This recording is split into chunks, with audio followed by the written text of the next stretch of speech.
মাইদার 33 নম্বর আয়াত, এই আয়াত অনুযায়ী যদি বাস্তবে এই ডাকাত, চুরি, বাটপারি, এই চাঁদাবাজ যদি বিচার করা হতো বেশি সময় লাগবে না। এক মাস যদি বাস্তবে যদি কোরআনের আইন এই বাংলাদেশে চালু করা হয়, বাংলার জমিনে, বাংলার প্রত্যেকটা গ্রামে কোনো ডাকাত, কোনো চুরি বাটপারি, কোনো চাঁদাবাজ, কোনো বাটপার চিটার বাংলার জমিনে থাকবে না। কথা বলেন ঠিক কিনা?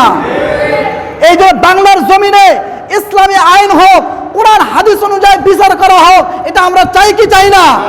এই জন্য আমাদেরকে চাঁদাবাজদেরকে যেখানে পাবো সেখানে শায়েস্তা করবো ইনশাআল্লাহ। বাংলার জমিনে মুসলমানরা সজাগ হয়েছে, গাড়ি চালকরা সজাগ হয়েছে, চাঁদা নেওয়ার জন্য গাড়ির সামনে আসছে, ডোলা দিয়ে একেবারে শেষ করে দিয়ে গেছে।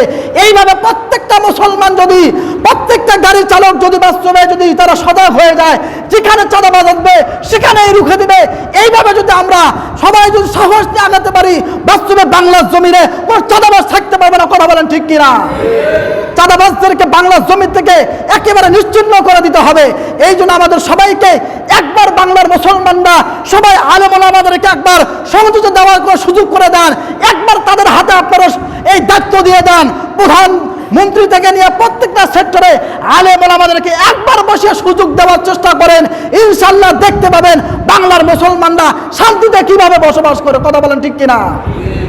এই জন্য আমরা সবাই ইনশাআল্লাহ সজাগ থাকবো। কোনো চাঁদাবাজ, কোনো লুটতারাজ, কোনো বাটপার চিজারকে আমরা কখনো প্রশ্রয় দেব না। যেখানে চাঁদাবাজি করতে আসবে, ব্যবসায়ীদের কাছে আসবে, সব ব্যবসায়ীগুলো জোট হয়ে প্রতিবাদ করবেন। দেখবেন কোনো শহরে, কোনো গ্রামে কোনো বাটপার চিজার, কোনো চাঁদাবাজ, কোনো চাঁদাবাজি করতে পারবে না। কথা বলেন ঠিক কিনা?